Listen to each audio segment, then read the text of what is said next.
Greetings from Hillwoods School. Myself, Tirth Patel, and I, Dhruv Trivedi. of class 10th are here to brief you about our project on the modified railway crossing. As the name itself says that we have modified the railway crossing, first we need to look at the history of the railway crossing barriers. The railway tracks were introduced to India in the late 18th century by the Britishers. They didn't have any security measures in the early decades, but later on they realized the need for putting up the security for the people. So what they did is, they started creating hoardings and banners indicating that there is a railway crossing ahead, as you can see in the first image. But people would generally ignore this, and hence it would directly lead to the accidents. So now, what they did is, the next step they took is, they created gates, which you can see in the second image, which were security guard operated or manually operated gates. But it would be very hard for the security to push the gates again and again during the train arrival, hence leading to bad time management and again a traffic. And now the third step, which was implemented by the Britishers and is still being continued, is the crossing barriers, which comes from upside down like this, from 90-degree turn. Now these barriers too have problems. Let us look at the problems of the crossing barriers. See what it happens that when the barriers are closed, people try to move under the barriers and hence they lead to accidents. And the second problem is when the crossing is open, so people continuously move and on the wrong lane they move. So what happens, there is a traffic jam. So we wanted a change in this. So now what we have designed is a modified railway crossing. Instead of the cross barriers, we'll be using a sliding barrier which will cover the area beneath it. Means it would act as a rectangular block which would not allow people to cross beneath it. Now as you can see in the first image, we have fixed an ultrasonic sensor which will describe the distance of the vehicle coming. If the distance is more than 6, it will start closing. And once it starts closing, nothing can stop it. Then, as soon as the barrier comes, we have fitted the motor and metallic strips. Now what these metallic strips will do is, they will act as the extending dividers.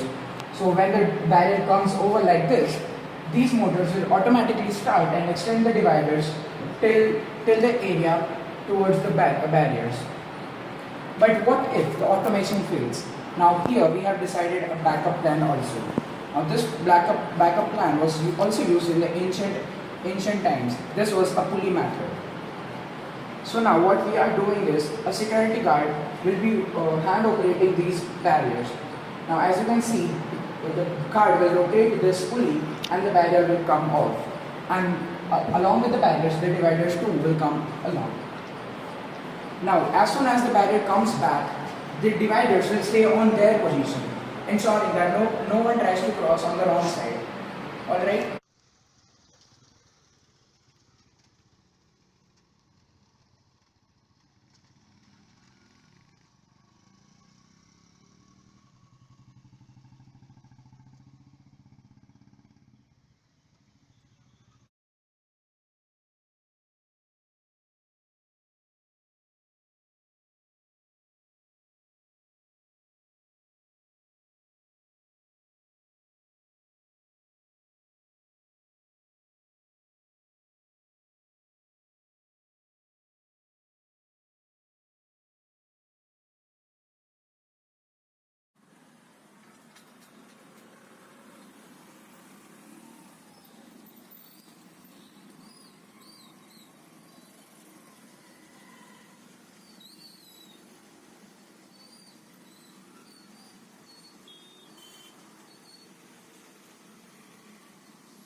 So here is the prototype which we have tried to create with the materials available. So let us take a look at the components, starting with the barrier.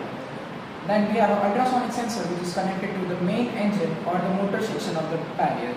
And then these are the extending dividers. So let us look at the working of the model. So when the train will be going to arrive and the red signal gets on, the sliders will start closing. First, the ultrasonic sensor will sense the distance of vehicles and it will start closing. So, and these dividers will come to the brakes.